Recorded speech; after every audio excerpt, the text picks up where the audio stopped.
Hello, welcome to our channel. In today's video, we'll be talking about ARP, which is the abbreviation for Address Resolution Protocol. So without hesitation, let's get started. So what is ARP? The Address Resolution Protocol, ARP, is a Layer 2 protocol that is used to map MAC addresses to IP addresses. All hosts on a network are identified by their IP address. Although NICs or network interface cards have MAC addresses rather than IP addresses.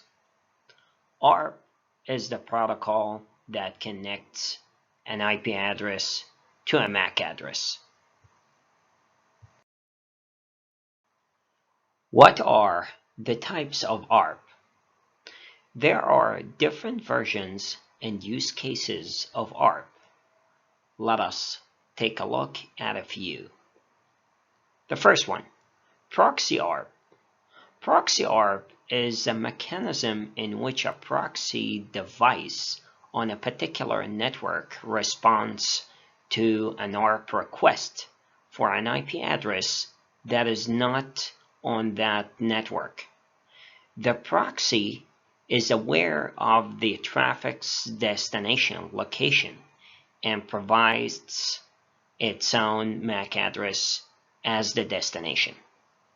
The second one, gratuitous ARP.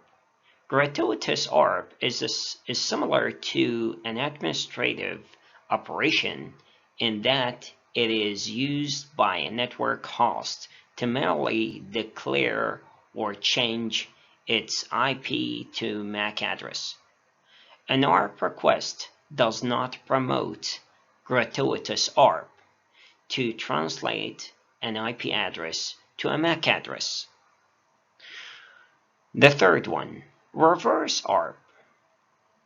For discovery, host machines that do not know their own IP address might utilize the reverse address resolution protocol.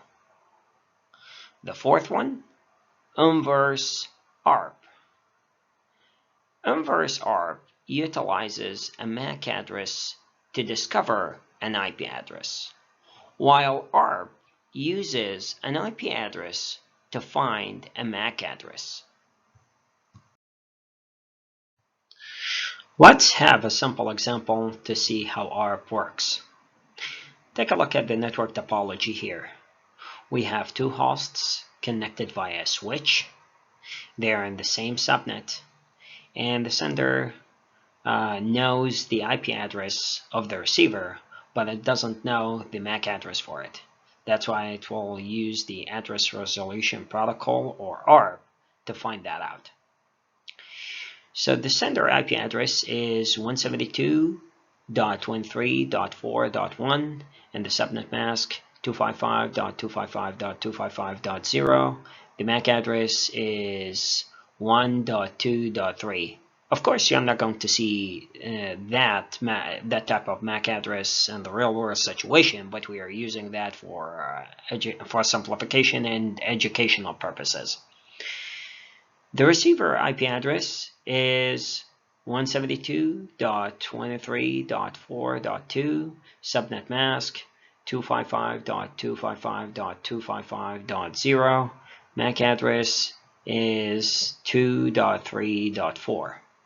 Now let's see how that process works. The sender will send an ARP request, says, I'm looking for 172.23.4.2. What's your MAC address? The source MAC address for that packet will be 1.2.3, and the destination MAC will be f.f.f. This is actually a broadcasted traffic, so it will reach to the switch through port 1. The switch will flood it out of all interfaces except the one it was received on. So the receiver will get that ARP request and it will process it, since it is meant for it. So the receiver will form the ARP reply, and it says 172.23.4.2. Here is my MAC address.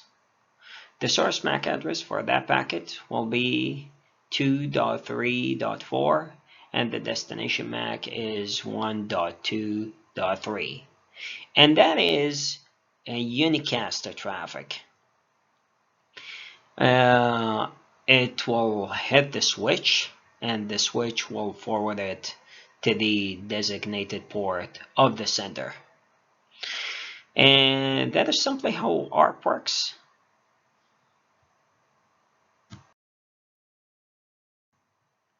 Host ARP commands. ARP replies are saved in the ARP cache of the host, so it does not need to submit an ARP request every time it wishes to communicate.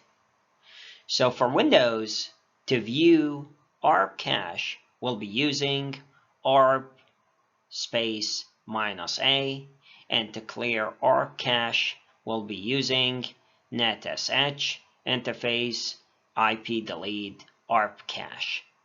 Now for Linux, we'll be using to view ARP cache ARP space -N, and to clear ARP cache, we'll be using IP space -S space -S NEIGH or NEIGH flush all.